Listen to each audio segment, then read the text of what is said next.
Here we go. Not what Tennessee fans wanted to see. We'll dissect the Vols loss to Georgia with Fred White. I'm Dave Hooker. That Sunday show with Fred is brought to you by Harrell Group Security Solutions, making your workplace and your children's school safer, avoiding tragedies in the past. Go to harrellgrp.com or just for Harrell Group Security Solutions. Tell your work or school administrators that you need to be safe at home. That's why you need to be there. And safe. Tennessee was not safe against the preeminent program against Georgia on Saturday. Fred, outside of that one Jalen Wright touchdown, that was a pretty one-sided affair. What's your big picture view of the game? Well, crowd was there. They did their job even when we were down. And I appreciate and I applaud our fans for being A1 all year long, best fan base in America. We just didn't get it done on the football field. Georgia controlled the line of scrimmage. We didn't have enough to get – we only got 2 first downs on third down conversions, on 2 for 11 for third down conversions. But the other major part for me is that we couldn't get off the field on third downs when it comes to on the defensive side of the ball. 41 minutes, basically, 40 minutes and 58 seconds, time of possession that Georgia had the ball. 19 minutes for your offense. We didn't get a lot going. And you cannot leave your defense on the football field in the SEC game, especially against the number 1 team in the country. It's true. And it was one thing when Tennessee's running up the score into the 50s, that was understandable. But with them not getting that number of points and Tennessee's defense not being allowed to just attack the passer, and they still have to be balanced, Fred, it's different from last year. A time of possession was against the Vols last year, but that was fine because they were scoring 60 points. This year, it's a little bit different. A little bit different. I mean, it's people are going to play you different too, and they do. They're going to play you with 2 high safeties over the top and play man under and those type of things because of the routes we run. And you watch some of the things they do against us. Every team has kind of done some of the same things when it comes to the defensive side of the ball. To try to see if they can not, so we can't take the top off the defense type of thing, which opens up everything else. But also, when you don't hit those receivers consistently, it makes a difference as well. We had a few guys running open. We missed some balls, they're deep balls. Those are balls you wish you had back, but those are also opportunities that playing against the number 1 team in the country, you got to be able to deliver on. And we didn't deliver. So in social media, we heard 2 names primarily considered because Josh Heupel is still at the point, given his success last year. I think any rational fan thinks that he's still the right coach for Tennessee. But for the first time, I've heard people on social media say, well, maybe there needs to be a change, this, that, and whatever. I want to ask you about Tennessee defensive coordinator Tim Banks and get your thoughts on what the Vols have been able to do under him. I still like him as a coach, and I think there are some fingers that want to be pointed in general. But what do you think of Tennessee's defensive coordinator, Tim Banks, and his approach? Well, he's up for the Broyles Award. He was going into this game. They just recently released that he was, I guess, a semifinal, one of the finalists, I guess, for that award, which shows that he's done some good things. And our defense got a lot better, I think, over the season. We played better this year defensively in some games than we did previously. However, talent-wise is there. It's a little different. You don't have as much depth, when it comes to certain positions, those type of things yet. But I think overall we did a pretty good job. We would have thought we found some guys who can rush the passer. We found some guys who can stop the run. We made some good plays up front.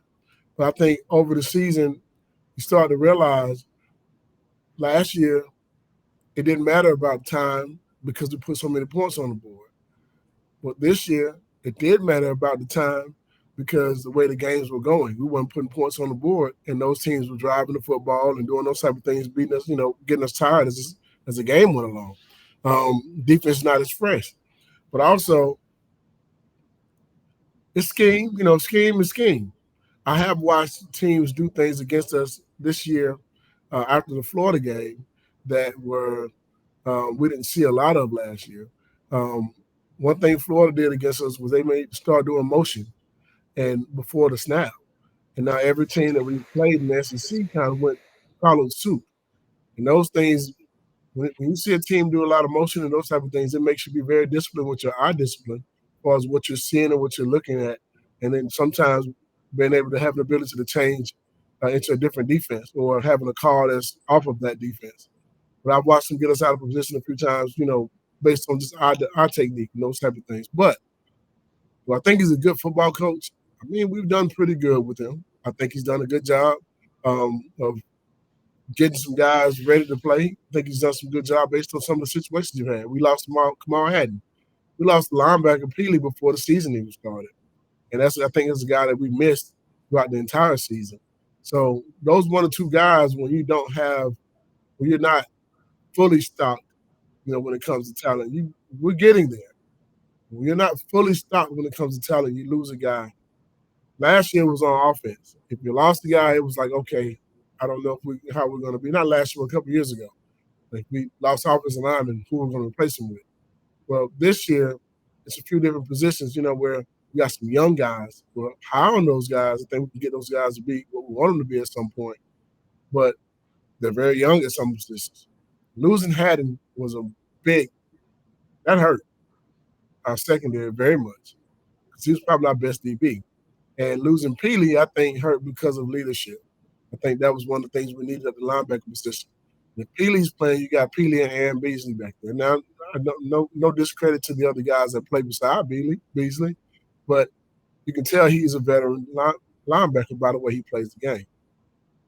Yeah, I think there's a good argument. I wasn't going to bring up injuries because I know you don't like excuses, but if Peely's healthy, I think that linebacker core goes from being average to above average. Mm-hmm. Kamal Haddon never gets hurt. I think Tennessee's secondary is significantly better. Also, when I asked about Joe Milton, I'll remind you that Sunday show with Fred White, former Vols safety, VFL, joins us each and every Sunday to look back on the game. And it's brought to you by Harrell Group Security Solutions, leadership experience, specialization, addressing problems through unique mission-specific mitigation techniques, also making your children safer one school at a time. Harrell GRP. Your workplace administrator needs to know about Harrell Group Security Solutions as well. Harrell Group Security Solutions, avoiding the tragedies that we've seen far too often in our country's past. What did you think of Joe Milton and the way he played? I go back to the Alabama game. I don't think that Joe Milton was the reason Tennessee lost. I don't think that necessarily Tennessee lost because of Joe Milton with Georgia. It just appears to me, Fred, that the offense, because of his limitations, Joe Milton's, is hamstrung a bit in what they're able to do. What are your thoughts? I go back and forth with what I think in this situation, and I don't know the answer at the moment. I'm trying to figure that answer out myself. Offensively, I thought we'd be able to run the ball. After that first play, you see that first play happen, and you're like, okay, now we really got a chance to win this. To stay in the game, keep it close, and win it. That was your thought process going into it, right? And I think that offensive side of the ball, man, not being able to stretch the football field deep wise, that kind of hurts us a little bit, not being with our offense and our running game. It loosens it up. It takes another extra guy out of the box. It takes the safeties away completely. It takes the nickel back out of the game as well because you got to be able to cover and those type of things. Route combinations. It's a plethora of things that it could be. But ultimately, we got beat by a better football team at this moment. Right. Now, you were once a prospect not that long ago, 5, 6, 7 years ago, and you were standing on the sideline deciding where you're going to go to college. Fred and I are both pushing 35 years old or 30 years old. And so you were on that sideline, and Tennessee had an incredibly talented group of prospects in the house, maybe the best under Josh Heupel. What effect does that have on them? Portions of the program brought to you by the Hemp House, the premier hemp dispensary online with a wide variety, great selection, and strict standards to ensure you only receive the best in CBD or Delta products. Hemp House Chat with 2Ts.com. Hemp House Chat with 2Ts.com. Use the promo code HOOKED. get 10% off. So there are two ways to look at this. If you're a prospect, one is, wow, the Tennessee program has a ways to go. If you were in town on Saturday to catch Georgia, maybe I want to play for a championship. The other way to look at it too, though, is there are a lot of positives in coming to Tennessee. It appears to be a program on the way up, and obviously there is some need for some playing time at different spots. So if I'm a prospect, I'm not scared of Tennessee. I'm thinking maybe I have an opportunity to go in there and get some more experience right away. Yeah, I mean, Dave, 20-something years ago, the game that I came to watch in Tennessee, the only game I ever got a chance to come watch, was Tennessee versus Florida. They lost 30-0. I mean, they got beat 30-0. You know what the most important part of the game was for me? What's that? Watching in the third quarter being down 30-0, the fan base was still in the game. Still getting loud on third downs, still trying to, will their team to a victory, and they were losing 30-0. I never forget my cousin said to me, man, they losing 30-0, and the crowd is still in the game. I said, man, you got to come somewhere like this. This is insane. And not to mention, I got turned around by a security guard because they said they didn't have my name on the list for recruits. I got there late. But but we still got in the game and those type of things. But I never forget those things, and I still came to Tennessee. It wasn't about winning or losing one game. If that's what all it took for you to not want to come here, then you wouldn't want to come here in the first place. This is a special place where you want to come play, and people will remember you for the rest of your life type thing. Like, I got honored this past weekend, and I haven't played at UT in 20-something years. So go figure. So if you want to go somewhere, you want to come and play at a place where it's special, and they still treat you as special as such when you leave the game, this is a good place to come. It's not just about what you did on the football field. You know what I saw also on that football team when they lost 30-0? I saw a quarterback in Peyton Manning who was a freshman. I saw another quarterback in Brandon Stewart who ended up leaving, who was a freshman. I'm watching Jay Graham as the third string running back. I'm watching a whole offensive line that's coming back. And I'm also watching all these young receivers with this quarterback. And I'm sitting here thinking to myself, okay, they got the makings to do whatever they need to do on the offensive side of the ball. And defensively, they were still stacked.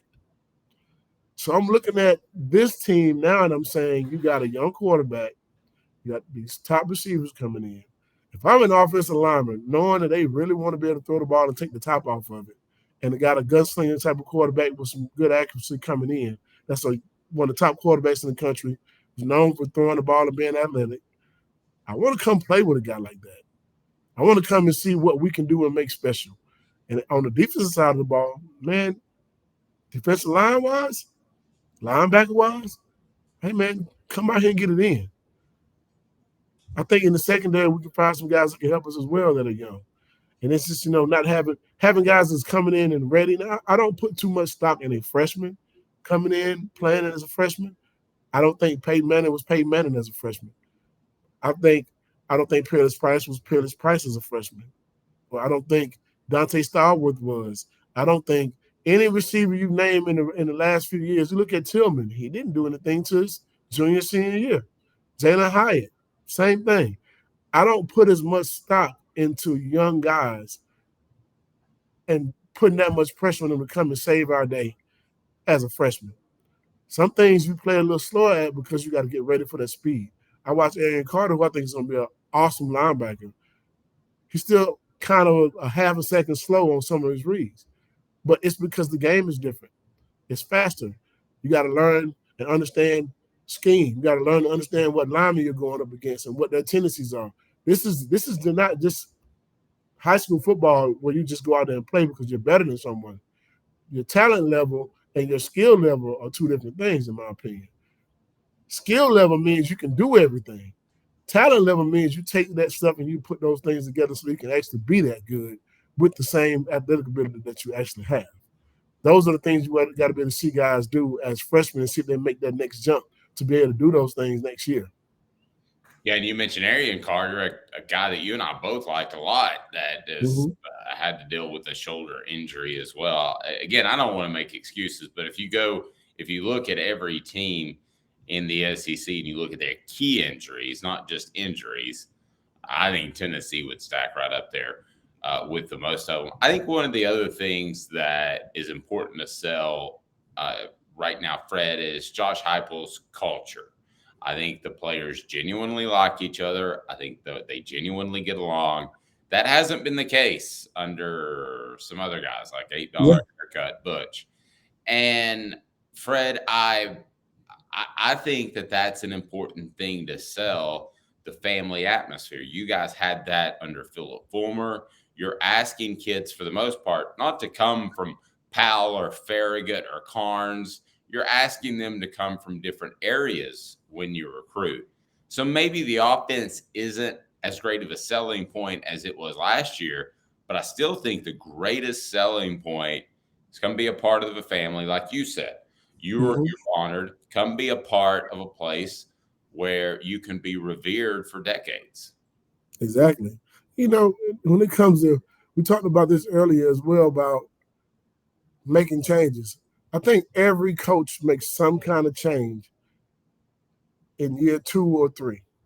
At the end of that year 2 or 3, you watch positions being changed, or some position may not be there the next year. But if you're going to make changes, those are the changes that you make those changes in year 2 or 3.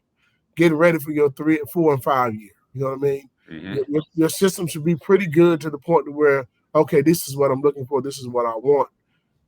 This is what we're trying to get to. You know what I mean?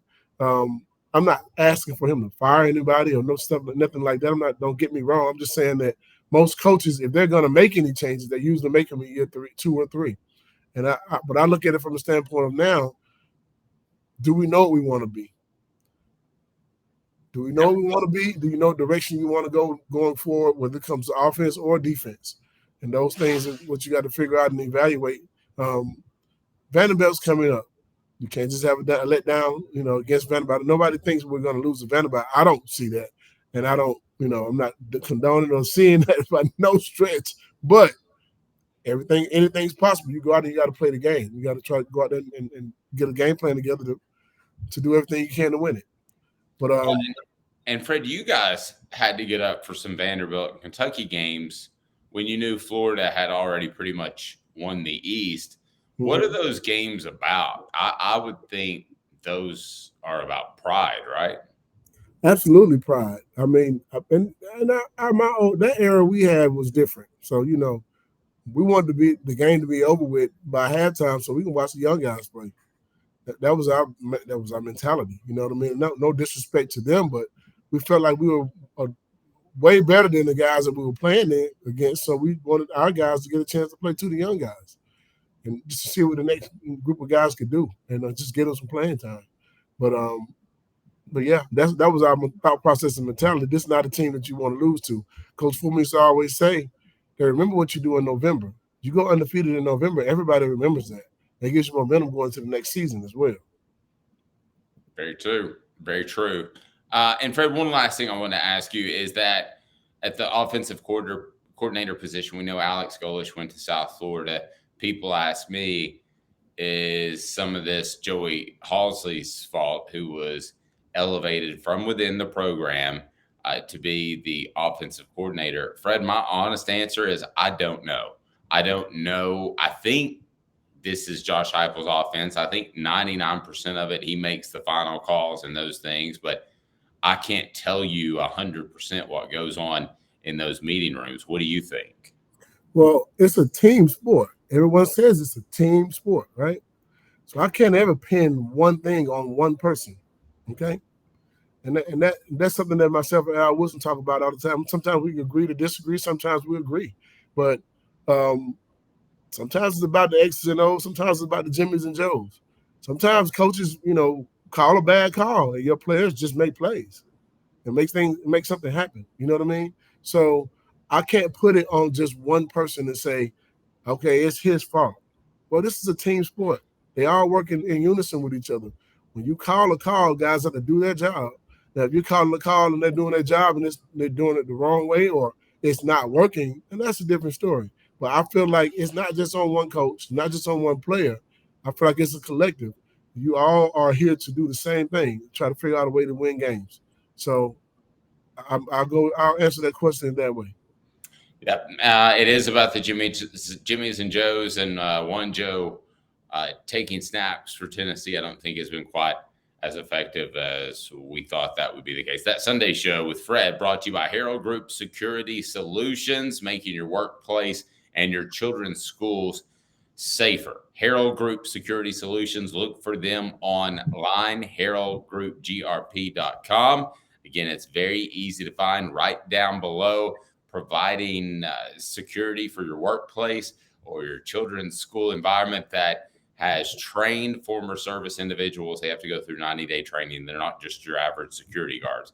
You're going to be safe. For Fred, I'm Dave. This has been a presentation of Off the Hook Sports.